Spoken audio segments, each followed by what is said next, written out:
నమస్తే can media ప్రేక్షకులకు స్వాగతం. నేను మీ అబ్బాయి నాయుడు. ఆంధ్రప్రదేశ్ ముఖ్యమంత్రిగా నియమితులైనటువంటి గౌరవనీయులు నారా చంద్రబాబు నాయుడు గారు నిన్న సాయంకాలం సచివాలయంలో ఆసీనులై తమ బాధ్యతలు స్వీకరించడం జరిగింది. ముఖ్యమంత్రిగా బాధ్యతలు స్వీకరించిన తదనంతరం ఐఏఎస్ ఐపీఎస్ల యొక్క మీటింగ్లో పాల్గొనడం జరిగింది. ఈ మీటింగ్లో పాల్గొని కొంత ఆగ్రహంతో ఆవేశంతో కూడినటువంటి స్పీచ్ ఇవ్వటం జరిగింది. అంటే ఈ సమావేశంలో పాల్గొని అఖిల భారత సర్వీసుల యొక్క గౌరవాన్ని మీరు దిగదార్చారు. కొంతమంది ఐఏఎస్ ఐపీఎస్లు అడ్డగోలుగా ప్రవర్తించి ప్రభుత్వ పెద్దలకి అనుకూలంగా తల వంచి వాళ్ళు చెప్పింది రూల్స్కి విరుద్ధంగా చేయటం, అన్ని వ్యవస్థలను దిగదార్చడానికి సహాయపడ్డారని తెలుస్తున్నది.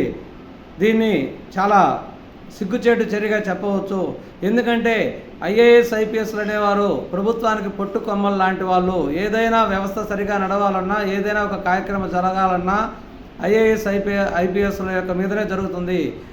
కాబట్టి ప్రభుత్వం అభివృద్ధి చెందాలన్నా, ప్రజలు అభివృద్ధి చెందాలన్నా, ప్రజలకు మంచి పరిపాలన అందించాలన్నా ఐపీఎస్లు చాలా నిబద్ధతతో వ్యవహరించాలి.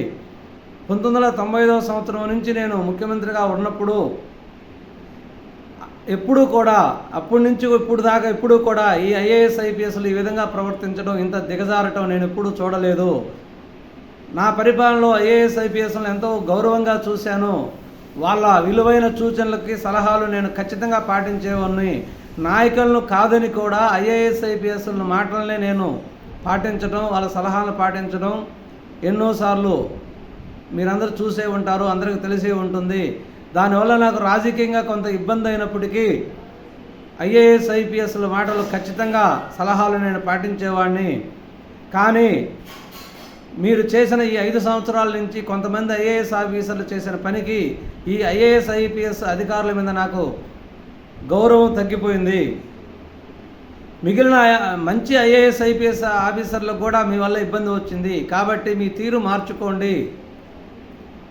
ఈ 5 సంవత్సరాలలో ప్రభుత్వ పెద్దలు చేసిన పనికి, మీరు చేసిన పనికి ప్రజలు ఆక్రోశం, వాళ్ళ వేదన నేను వచ్చిన రిజల్ట్స్తో మీ అందరూ చూసే ఉంటారు. కాబట్టి ఎప్పుడూ కూడా వ్యవస్థల్ని నాశనం చేయకూడదు. వ్యవస్థలకి అనుగుణంగా, రూల్స్కి అనుగుణంగా నడుచుకున్నప్పుడే మనకి దీర్ఘకాలం పాటు గౌరవ భావాలు ఉంటాయి అనే ఉద్దేశంతో వాళ్ళు ప్రసంగించడం జరిగింది. 1-2 రోజుల తర్వాత నేను పరిపాలన మీద పూర్తిగా శ్రద్ధ వహిస్తాను. ఖచ్చితంగా మీ తీరు మార్చుకోవాలి. మీ తీరు మార్చుకోకపోతే ఉపేక్షించేది లేదు అని కొంచెం తీవ్రమైన స్వరంతో హెచ్చరించడం జరిగింది. ఈ విధంగా చంద్రబాబు నాయుడు మాట్లాడటం చూసి కొంతమంది ఐఏఎస్ ఆఫీసర్లు కూడా నిశ్చేష్లు అవ్వటం జరిగింది. నిశ్చేష్లు అవ్వటం, చాలా మౌనంగా ఉండటం జరిగింది. తప్పు చేసిన వాళ్ళు మేము తప్పు చేసేమనే భావనతో, విచారవదనంతో అక్కడ కూర్చోవడం జరిగింది. చంద్రబాబు నాయుడు గారు, నాకు జరిగిన అవమానం పెద్ద సమస్య కాదు, నాకు జరిగిన అవమానాన్ని గురించి నేను ఆలోచించటం లేదు, బాధపడటం లేదు. కానీ ఆంధ్రప్రదేశ్ ప్రభుత్వానికి జరిగిన అన్యాయము, ప్రజలకు జరిగిన అన్యాయం గురించే తీవ్రమైన వేదన. కాబట్టి ఇవన్నీ మనం గాడిలో పెట్టవలసిన బాధ్యత మన మీద ఉంది. కాబట్టి వెంటనే దీని మీద చర్యలు తీసుకొని సక్రమమైన మార్గంలో వ్యవస్థలను నడిపించాల్సిన బాధ్యత మీ అందరిపైన ఉంది. ఖచ్చితంగా మీ అందరూ తీరు మార్చుకోవాలి అని చెప్పడం, కొంచెం సున్నితంగా హెచ్చరించడం జరిగింది. అదేవిధంగా ఆంధ్రప్రదేశ్ బ్రేవరీస్ కార్పొరేషన్ ఎండి వాసుదేవరెడ్డిని ముందస్తు బెయిల్కు హైకోర్టులో అప్పీల్ చేయడం జరిగింది. ముందస్తు బెయిల్ను తిరస్కరించడం జరిగింది. ఎందుకంటే ఎప్పుడైతే ప్రభుత్వం మారిందో వాసుదేవరెడ్డి గారు తమ కార్యాలయంలో ఉన్నటువంటి ముఖ్యమైన పత్రాలని, ఫైళ్ళను తమ కారులో తరలించి ఇంటికి చేర్చడం జరిగింది. దాన్ని పక్కన ప్రజలు కొంతమంది కంప్లైంట్ చేస్తే సిఐడి విభాగానికి, సిఐడి వాళ్ళు వెంటనే వాసుదేవరెడ్డి ఇంటిలో సోదాలు చేసి, హైదరాబాద్లో నానక్రామ్గూడలో ఉన్నటువంటి వాసుదేవరెడ్డి ఇంట్లో సోదాలు చేసి కొన్ని ముఖ్యమైన ఫైల్ని, పేపర్స్ని, హార్డ్ డిస్క్ని స్వాధీనం చేసుకోవడం జరిగింది. ఎప్పుడైతే ఇవన్నీ స్వాధీనం చేసుకున్నారో వాసుదేవరెడ్డి నన్ను అరెస్ట్ చేస్తారేమోననే ఉద్దేశంతో వెంటనే ముందస్తు బెయిల్ కోసం అప్పీల్ చేసుకోవడం జరిగింది. ప్రభుత్వం కూడా 2 లాయర్లను కేటాయించి సిఐడికి ఈ కేసును డీల్ చేయమని చెప్పడం జరిగింది.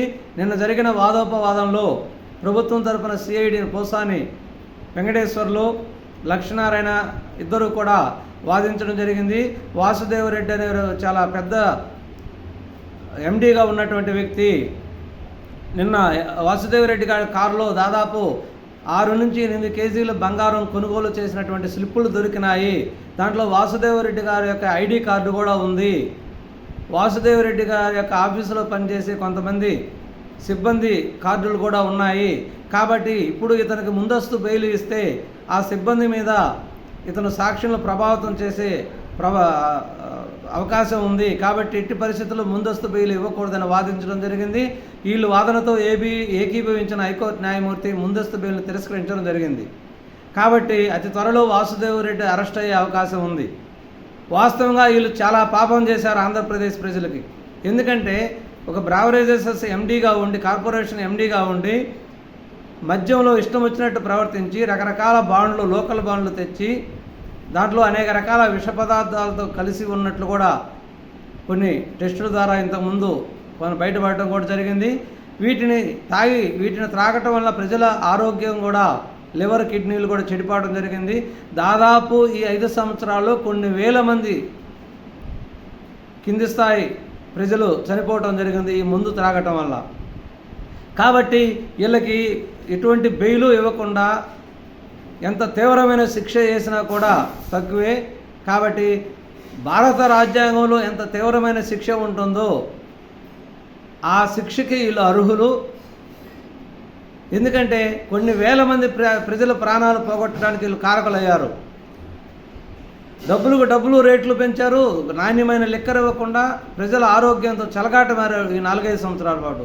కాబట్టి ఎట్టి పరిస్థితుల్లో ఈయన్ని ఉపేక్షించకుండా ఈయన వాసుదేవరెడ్డి గారు, ఈయన వెనకున్నటువంటి పెద్దలు అందరినీ కూడా విచారించి వీళ్ళకి తీవ్రమైన శిక్షలు వేయవలసిందిగా ప్రజలు కూడా కోరుతున్నారు.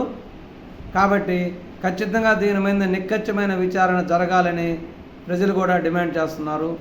ధన్యవాదాలు.